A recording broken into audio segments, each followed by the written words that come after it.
working to connect a region of over 600 cultural bridges between our lands.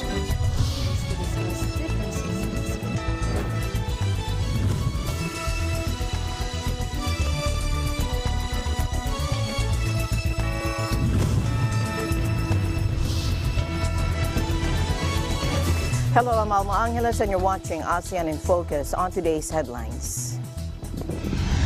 The American Navy said 2 U.S. warships sailed through the Taiwan Strait, the first such transit since China staged unprecedented military drills around the island. Ahead of the state visits of President Marcos Jr. next week, the chairman of the House Committee on Ways and Means asked the president to push for a new oil-gas navigation framework on the West Philippine Sea with Indonesia and Singapore. This amid rising tensions among world powers and the latest developments being a freedom of navigation mission by 2 U.S. warships in the Taiwan Strait. Aid efforts are ramping up across flooded Pakistan to help tens of millions of people affected by relentless monsoon rains that have submerged a third of the country and claimed more than 1,100 lives. Friends and former colleagues hailed storied Vietnam War photographer Tim Page as a mentor and an amazing talent after he passed away in Australia aged 78. The English snapper and author is most famous for a series of gritty, haunting, and compelling images from the Vietnam War.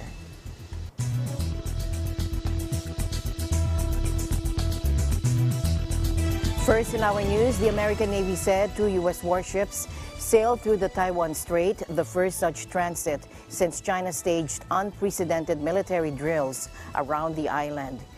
Take a look. It sends a very clear message, a White House official, National Security Council spokesman John Kirby said Sunday on CNN. The U.S. Navy will sail, fly, and operate wherever international law allows it to. Kirby, a retired Navy Rear Admiral, said the operation had been planned long ago. Meanwhile, the Chinese People's Liberation Army said the United States had openly hyped up the ship's passage through the strait. The PLA Eastern Theater Command is following and warning the U.S. vessels throughout their entire journey and is aware of all movements, according to Colonel Shi Yi. Troops in the Eastern Theater remain on high alert and are prepared at all times to foil any provocations.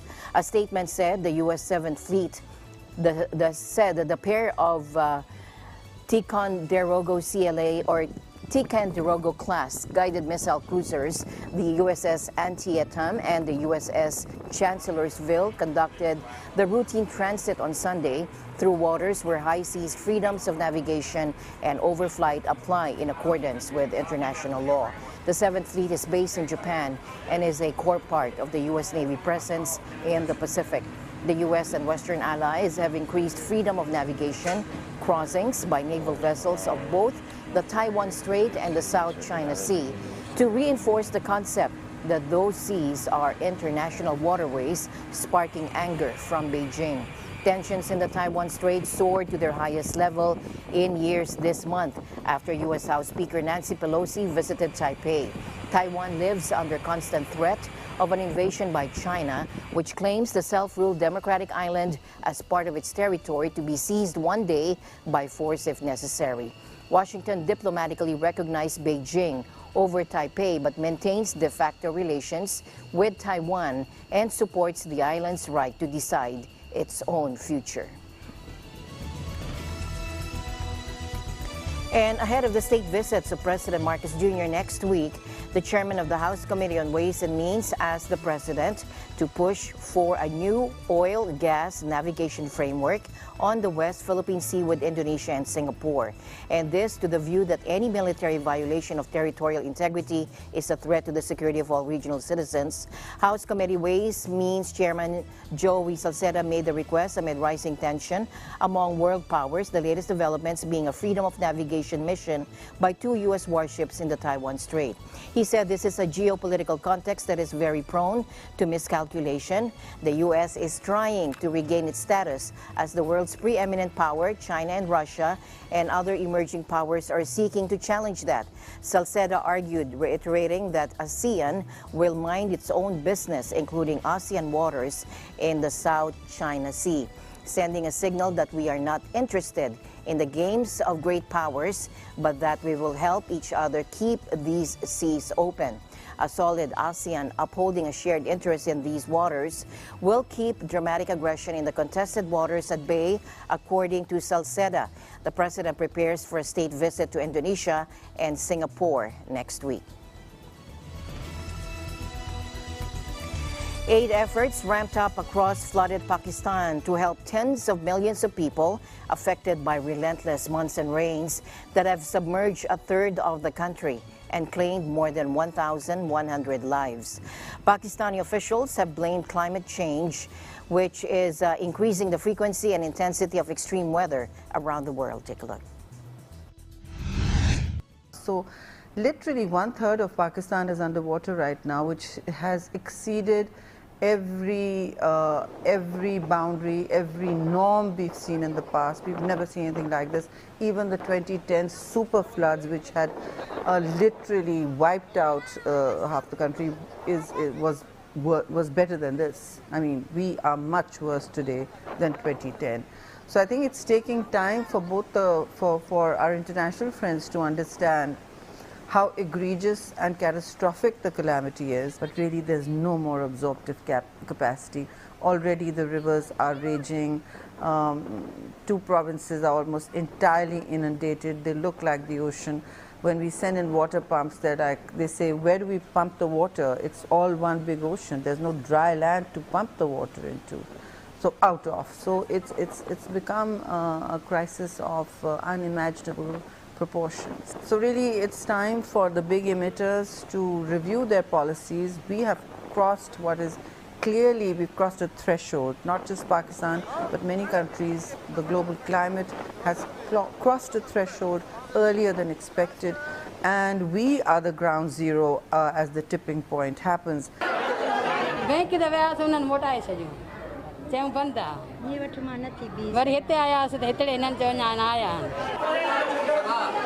जितने भी जिन जो है ना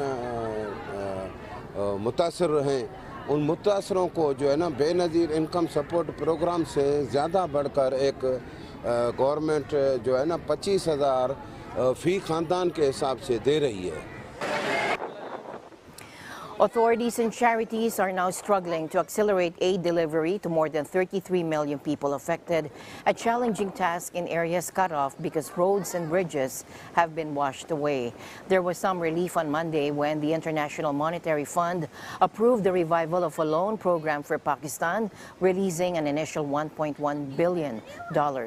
No Filipinos have been reported dead in the massive floods. According to the Department of Foreign Affairs, there are an estimated 3,000 Filipinos in Pakistan, and most of them are based in Islamabad and Karachi.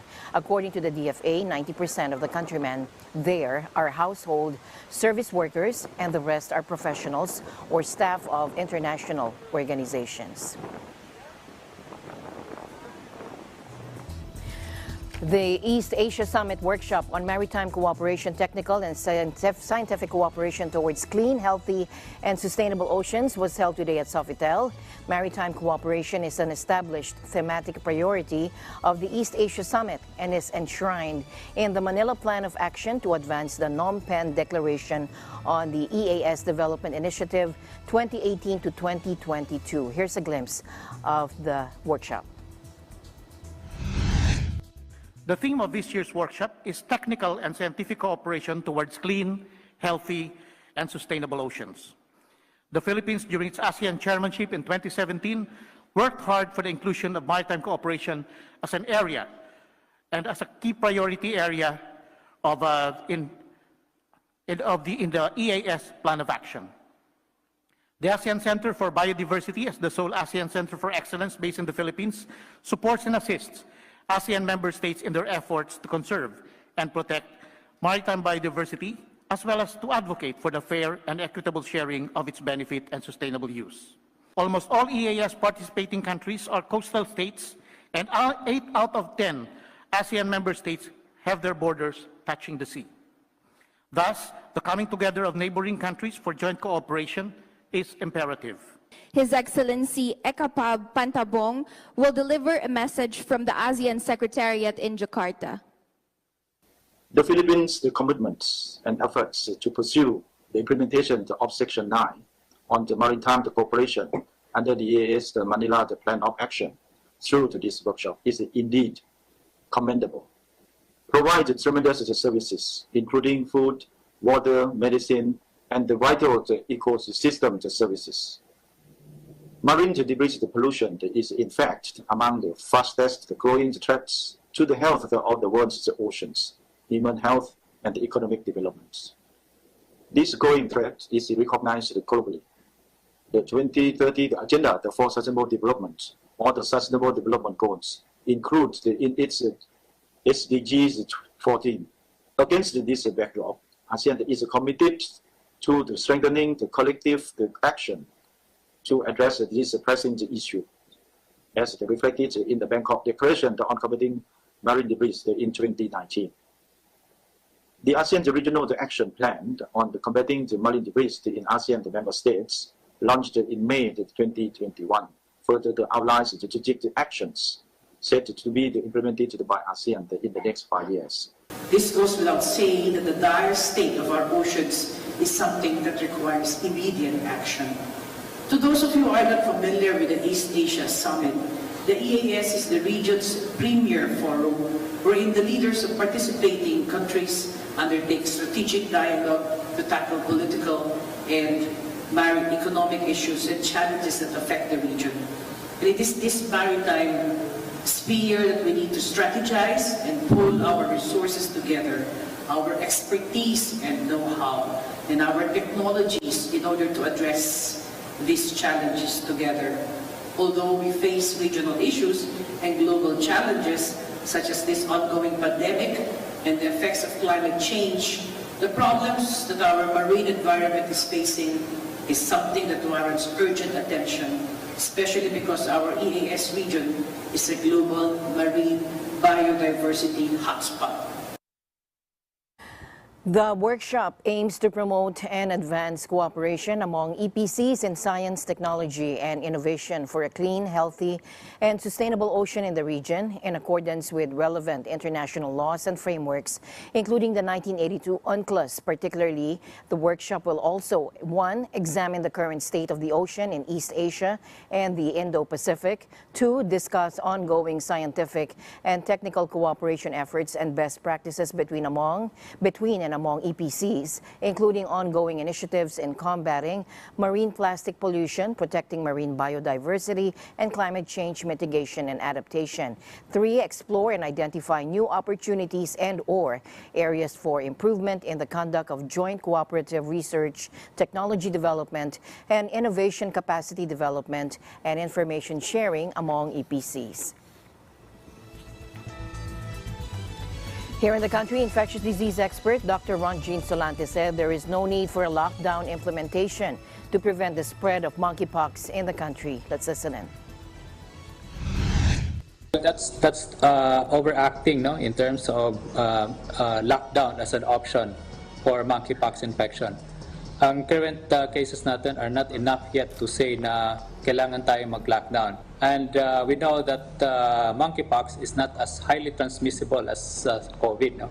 So I don't think a lockdown is the solution.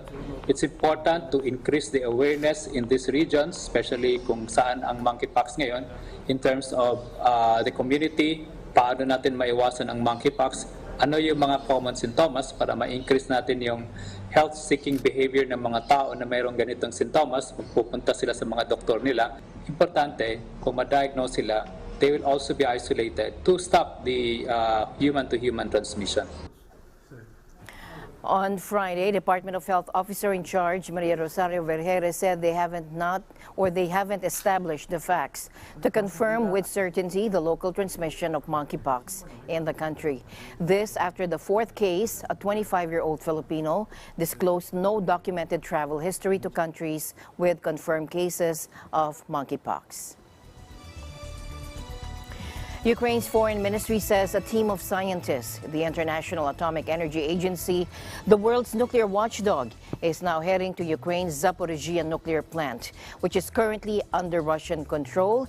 The agency said the team will undertake urgent safeguard activities, and the team will determine if the plant is able to operate safely. Take a look. This emergency visit comes with intense fighting around the plant. New satellite images show that multiple holes in the roof of the plant. Moscow and Kiev have traded blame over the shelling around this, and this amid UN warnings about the very real risk of a nuclear disaster. Beyond the shelling, Kiev has also accused Moscow of using the plant for storing heavy weaponry and arms and stationing some 500 soldiers at the site. But the Kremlin has insisted it only has security personnel there. And on Monday, Moscow urged the international community to put pressure on Ukraine so it stops endangering the European continent by shelling. Last week, the plant was briefly severed from the national grid for the first time in its 4-decade history after its last working power line was shelled. Ukraine's nuclear energy Energoatom warned there was a risk of hydrogen leakage and sputtering of radioactive substances. Russia's Defense Ministry spokesperson Igor Konashenkov claimed that Russian forces shot down an Ukrainian unmanned vehicle which was trying to attack the Zaporizhzhia nuclear plant. Take a look. Огнем из стрелкового оружия украинский ударный беспилотник удалось сбить во время приближения к зданию специального корпуса номер 1, в котором хранится ядерное топливо американского производства и твердые радиоактивные отходы. Сбитый российскими военнослужащими дрон упал на крышу специального корпуса номер 1. Серьезных разрушений и пострадавших удалось избежать. Не прекращаются обстрелы украинскими войсками, расположенного рядом с атомной станцией города Энергодар. За прошедшие сутки украинская артиллерия выпустила 8 крупнокалиберных снарядов по жилым кварталам города. Среди мирных жителей есть раненые. 2 снаряда разорвались в непосредственной близости от периметра атомной станции. The Zaporizhzhia plant, Europe's largest atomic facility, has been occupied by Russian troops since the start of the war.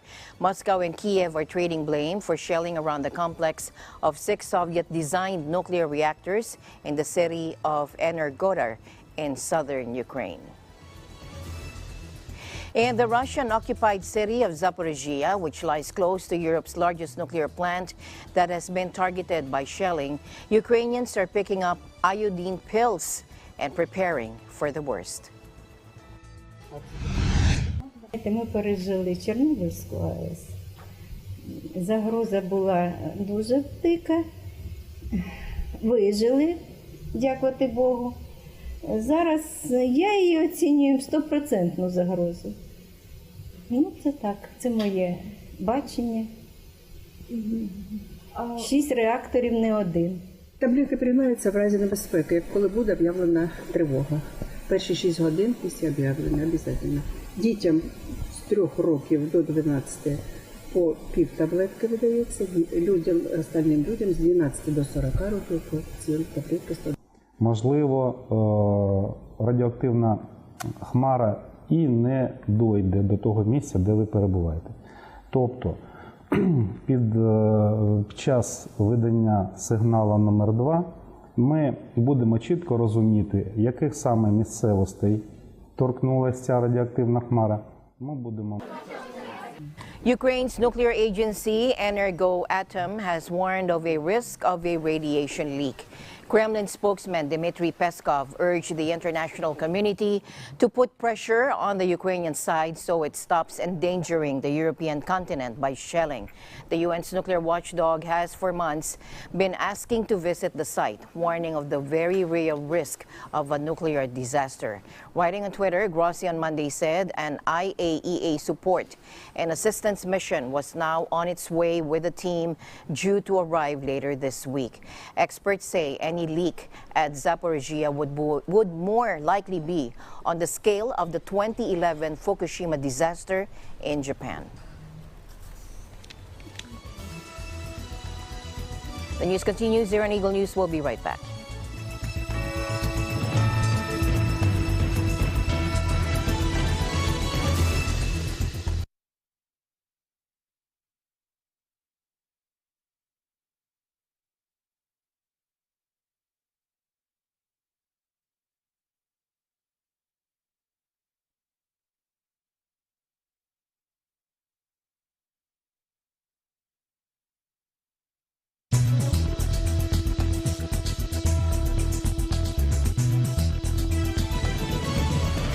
Welcome back. In line with the government's program on increasing farm productivity, the Department of Public Works and Highways has completed the construction of a farm-to-market road in Barangay San Agustin, Dulag, Leyte, for logistical support to farmers in bringing products to market centers.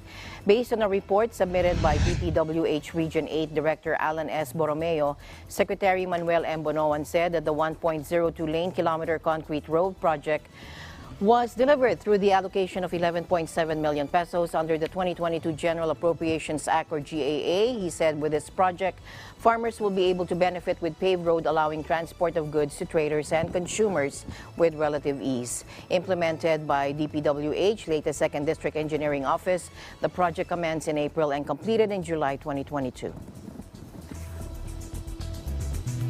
Indonesia President Joko Widodo launched the International Quick Response Code, Indonesian Standard, or QRISC, that will connect its payment system to countries across the Association of Southeast Asian Nations, or ASEAN. Developed by Indonesia's central bank, Bank Indonesia, the code allows users from one payment service in the country to transfer funds to any payment service in Asian and vice versa, or ASEAN. He's optimistic that the international QRIS would be able to improve cost efficiency for business owners, especially for small and medium-sized enterprises and the tourism sector, to produce goods and services with competitive values in the global market. Bank Indonesia Governor Peri Warjio said that Thailand became the first country whose payment system had been fully linked to the QRIS. Malaysia, Singapore, and the Philippines have committed to following in the near future. Friends and former colleagues hailed storied Vietnam War photographer Tim Page as a mentor and an amazing talent after he passed away in Australia, aged 78. The English snapper and author enjoyed a career spanning half a century and countless datelines, but is most famous for a series of gritty, haunting, and compelling images from the Vietnam War. With a Leica camera slung over his shoulder and a cigarette or something stronger, usually dangling from his lips, Page spent much of the 1960s roving the deltas and jungles of Indochina, capturing images that would define the war and an era. Page's childhood was spent in an English orphanage. He departed England in his teens, working in a brewery, selling blood and smuggling drugs to fund travels along the hippie trail to Southeast Asia. John F. Kennedy was still in the White House at the time, and in Vietnam, the United States was at the thin end of a wedge that would eventually cleave U.S. society and humble the world's preeminent superpower. As the war heated up, Page entered journalism, working for United Press International, even AFP. Eventually, he became emblematic of a breed of fearless, unconventional, and unsparing gonzo photojournalists. Page was said to be the inspiration for Dennis Hopper's character in the film Apocalypse Now, and he once shared a Connecticut jail cell with Jim Morrison of The Doors. But Vietnam affected Page's private life as much as it did in his professional career. He spent at least a decade recovering from injuries sustained during the war and spoke openly about suffering from post-traumatic stress. Page died of cancer at his home in the Australian bush and is survived by longtime partner Marian Mao Harris. And Boracay Island is back in business, with tourist arrivals reaching 1.70 million from January to August 27. Korean carriers such as Air Seoul, T-Way, Air Busan, and Jin Air have been flying to Kalibo. T-Way in particular had daily flights, while the rest have twice or thrice weekly flights. Local carriers like Philippine Airlines and Cebu Pacific have also been flying the lucrative route. From February 10 to August 27, tourists from South Korea reached 20,984, accounting for the bulk of the 53,718 foreign tourists for that period, as carriers from Incheon have been flying since June. DOT Region 6 Director Christine Masinares told the Business Mirror. Popular actors Kwang Gil-seo and Kim Dong-won of Netflix's global phenomenon Squid Game were even sighted on Boracay recently, proving the popularity of the island resort to Koreans. Ging Salme, manager of Joni's Beach Resort, Along Station 1 confirmed that both actors stayed for 5 days and 4 nights at the resort in the first week of August. They flew in via Caticlan from Manila. Popular actors Kwang Gilseo and Kim Dong-won of Netflix global phenomenon Squid Game were sighted there.